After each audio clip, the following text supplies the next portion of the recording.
Hello everyone, welcome to my channel. और आज हम कर रहे हैं elegy written in a country churchyard part 1।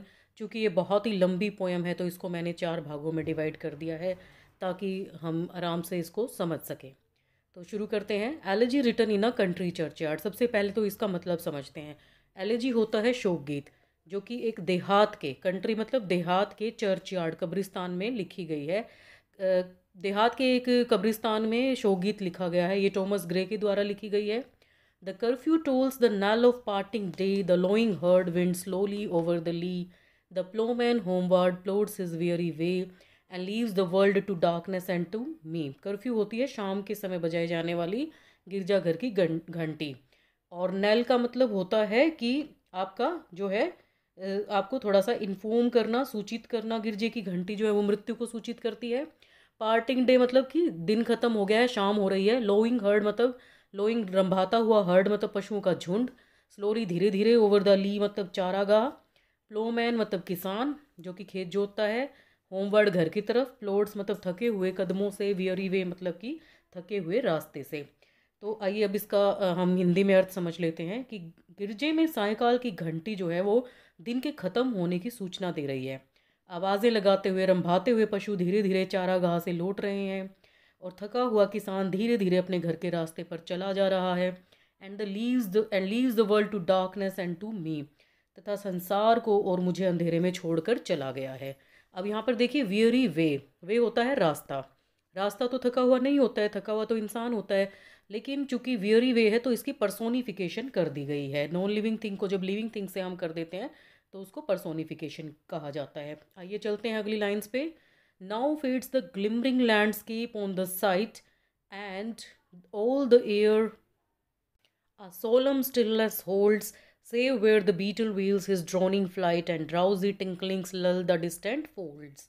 अब देख लेते हैं। फेड मतलब कि कम पड़ जाना, मध्यम पड़ जाना। ग्लिमरिंग होता है कम प्रकाश वाला। लैंडस्केप मतलब कि धरती जो दिखती है दूर से। सोलम होता है गंभीर। स्टिलनेस खामोशी। होल्ड्स मतलब धारण किए हुए। सेव मतलब इसके अलावा। बीटल मतलब पतंगा जो कि रोशनी पे आ जाते हैं, छोटे छोटे कीट पतंग। व्हील पहिए। ड्रोनिंग मतलब मधुमक्खी की तरह भिन भिन की आवाज़ करते हुए। ड्राउजी निद्रा में होता है जो बहुत। टिंकलिंग्स मतलब घंटियों के बजने की आवाज़। और लल मतलब लोरी दे के सुलाना। और डिस्टेंट मतलब दूर स्थित। आइए अब इसका हम हिंदी में एक्सप्लेनेशन कर लेते हैं। अब वह मन प्रकाश वाला चौगिरदा आंखों को दिखाई देने वाला जो उजाला था वो अब ख़त्म हो गया है। और पूरे वातावरण में शाम के समय पर खामोशी छा गई है बिल्कुल। और ऐसे लग रहा है कि सब कुछ थम सा गया है। केवल थोड़ी बहुत सी आवाज़ें आ रही हैं, जैसे कि कीट पतंगों की भिन भिनाने की आवाज़ें आ रही हैं। या फिर जो है पशुओं के गले में जो घंटी बजी हुई है उनकी टिंकलिंग साउंड आ रही है। और वो टिंकलिंग साउंड ऐसी लग रही है जैसे कि ड्राउजी, हमें उनिंदापन लेके आ रही है। और दूर से जब वो धीमी आवाज़ आ रही है और सब कुछ स्थिर हो चुका है तो हमें ऐसे लगता है कि जैसे वो हमें लोरी दे रहा हो और हमें सुलाने की जो है कोशिश कर रहा हो। तो इस तरीके से जो शाम का वातावरण है वो बिल्कुल उनिंदा हो गया है और थोड़ी सी भी साउंड जो है वो बिल्कुल लोरी का काम कर रही है। चलिए चलते हैं अब नेक्स्ट स्टैंजा की तरफ। Save that from yonder ivy mantled tower the moping owl does not to the moon complain of such as wandering near her secret bower molest her ancient solitary reign। मतलब save का मतलब के अतिरिक्त है यहाँ पर हर जगह ज़्यादातर। योंडर मतलब उसके सामने। आईवी मतलब एक बेल का नाम है ये। मेंटल होता है चोगा, जो खुला सा एक कपड़ा पहन लिया जाता है, बहुत सिला हुआ नहीं होता है, ओढ़ सा लिया जाता है, जैसे कि कुछ ओढ़ने वाली चीज़ को भी आप मेंटल कह सकते हो। आईवी मेंटल मतलब कि जो लता है, वो बेल जो है वो एक ऐसे लग रही है जैसे उसने चोगे का रूप बना लिया है। मोपिंग मतलब उदास। बॉवर मतलब कि कुटिया, कॉटेज। मोलेस्ट मतलब कि कष्ट देना, तंग करना। रेन मतलब क्षेत्र या राज्य। तो चलिए अब इसके एक्सप्लेनेशन करते हैं। उस जगह के अतिरिक्त सभी तरफ खामोशी और निश्चलता छाई हुई है। किस जगह की अलावा? जहाँ वो एक जो बेल है उसने क्या किया है, एक मीनार को बिल्कुल ऐसे ढक लिया है जैसे कि उस मीनार को चोगा पहना दिया गया हो। बिना ढके हुए कोई, बिना सिली हुई कोई चीज़ ढक दी गई हो उसके ऊपर, उसने कुछ ऐसा ढक लिया है। और उस मीनार के ऊपर एक उल्लू बैठा है। और वो उल्लू जो है चंद्रमा की तरफ देख रहा है। और ऐसे लग रहा है कि जैसे वो उदास जो उल्लू बैठा है वो चंद्रमा को बहुत ही शिकायतें लगा रहा है कि जो उसके प्राचीन जो पुराने से एकांत प्रदेश में, कि जहाँ पर कोई नहीं आता जाता है, कि उसे जो है बहुत ही परेशानी दे रहे हैं लोग। और ऐसे लोग हैं जो कि सिर्फ़ और सिर्फ़ इसी क्षेत्र में रहते हैं, और उन्हीं का जो है यहाँ पर जो है साम्राज्य है, और वो किसी और को नहीं आने देते हैं। ये बहुत ही प्राचीन जगह है। तो हम ये कह सकते हैं कि जो डेड बीइंग्स हैं, उनका यहाँ पर आना जाना है, और उन डेड बीइंग्स के आने जाने से जो उल्लू बैठा है वो अपने आप को बहुत ही डिस्टर्ब्ड फील करता है, और उसको लगता है कि ये जो डेड बीइंग्स जो है रात के समय आ जाते हैं इस टावर के आसपास, और उन्होंने एक कुटिया सी बना ली है यहाँ पर, तो वो जो है आकर मुझे जो है तंग करते हैं। तो मैं इसकी शिकायत किसको करूँ? तो वो उल्लू जो है चंद्रमा की तरफ देखता है, और ऐसा प्रतीत होता है कि जैसे वो चंद्रमा को शिकायत लगा रहा है, और वो एक ऐसी मीनार पे बैठा है जो पूरी की पूरी बेल्स रूपी चोगे से ढकी हुई है। तो आइए अब देखते हैं next lines. Beneath those rugged elms that you trees shade, where heaves the turf in many a mouldering heap, each in his narrow cell forever laid, the rude forefathers of the hamlet sleep. अब meanings देख लेते हैं फटाफट। Rugged मतलब कर्कश, AIIMS मतलब एक प्रकार का वृक्ष, यू मतलब जो हमेशा हरा भरा रहता है, जिस पे हमेशा हरे भरे पत्ते रहते हैं, हीव्स मतलब सांस लेना, मोल्डरिंग मतलब कि टूटा फूटा, हीप होता है ढेर, और नैरो सेल मतलब तंग कोठड़ी। सेल जैसे कि हम कोठड़ी को बोलते हैं या जेल को भी बोलते हैं, कब्र को कहा गया है यहाँ पर वैसे। र्यूड होता है भोले भाला या गंवार है, शिक्षित या सीधा साधा। फोर फादर्स पूर्वज, हैमलेट होता है गांव या बस्ती। आइए इसका मीनिंग कर लेते हैं अब हम एक्सप्लेनेशन। उन कर्कश खाल वाले एम के पेड़ों के नीचे, कर्कश मतलब बहुत रफ, जो रफ खाल वाले जो स्किन वाले जो एम के पेड़ हैं, एम एक ट्री का नाम है जो सदा हरा भरा रहता है, उसके नीचे जो है बहुत सी टूटी फूटी सामान और मिट्टी का ढेर है, और उसके ऊपर हरी हरी घास जो है वो उगाई है। और वो हरी, हमने देखा कि घास जो है वो हमेशा क्या है कि कहीं भी जो मिट्टी होगी उस पर उगाती है। इसीलिए हाफ को जो हमारी घास होती है, इसको हम जो है दुर्वा कहते हैं, और इसको बहुत ही पवित्र माना जाता है कि घास जो है विषम से विषम परिस्थितियों में भी उग जाती है। तो ये जो है कब्र की जो मिट्टी निकाली गई है, उस मिट्टी पे भी जो है जम गई है घास, और वो मिट्टी का ढेर जो है वो अ, जो है एक पेड़ के नीचे है जिसका नाम एम है, और वह हरी घास वहाँ पर सांस ले रही है, हवा के वेग से वो ऊपर नीचे लहरा भी रही है। और साथ में यहाँ पर इस बस्ती के गवार पूर्वज या हम कहेंगे अनपढ़ पूर्वज जो हैं वो अपने अपनी तंग कोठड़ियों में, तंग कोठड़ी मतलब कब्र में सदा के लिए यहाँ पर सो गए हैं। मतलब कि जितने भी ग्रामीण वासियों की डेथ हुई है उनको इस कब्रिस्तान में दफना दिया जाता था, और उसकी जो मिट्टी का ढेर होता था जब कब्र खोदते थे, तो उस ढेर पर हमेशा घास का जो है वो उगना शुरू हो जाता है। चलिए देखते हैं next lines. The breezy call of incense breathing मोन, the swallow twittering from the straw built shed, the cock's shrill clarion or the echoing horn, no more shall rouse them from their lowly bed. Breezy मतलब मंद पवन, हल्की हल्की सुगंधित सुहावनी सी पवन। Call मतलब बुलाना।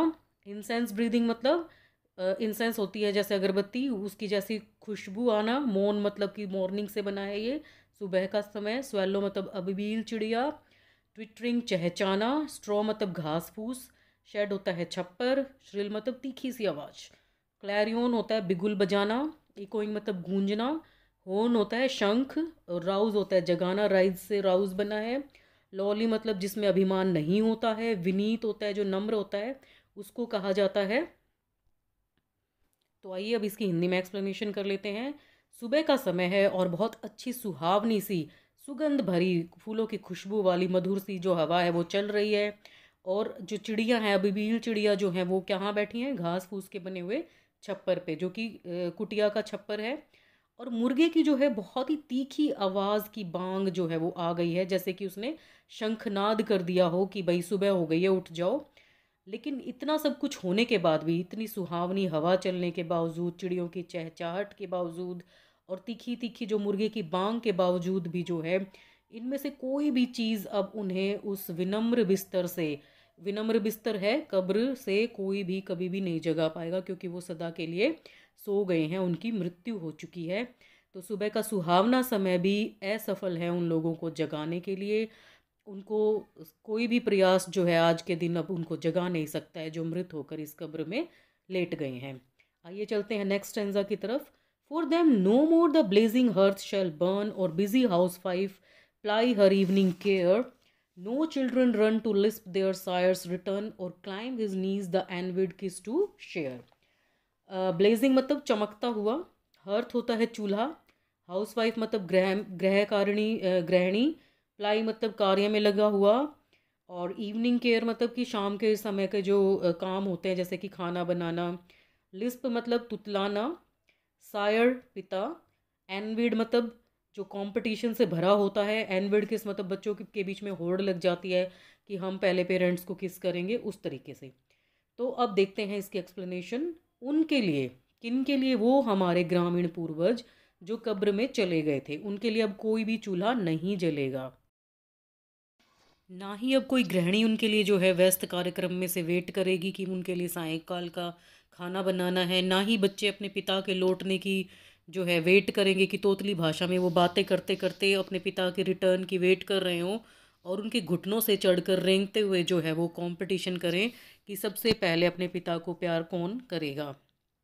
इसका मतलब ये है कि अब उनको ये कंफर्म हो गया है कि अब वो कभी भी वापस लौट कर आने वाले नहीं हैं, जिनकी डेथ हो गई है।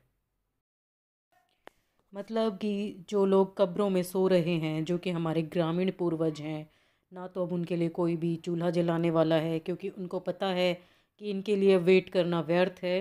अब ना ही कोई भी बिज़ी जो गृहिणी है, हाउस वाइफ है, जो शाम के समय वेट कर रही होती है कि वापस आएंगे तो खाना खाएंगे आकर, उनको भी अब कोई इस तरह की चिंता नहीं है, क्योंकि उनको पता चल गया है कि वो कभी भी अब वापस लौट कर आने वाले नहीं हैं।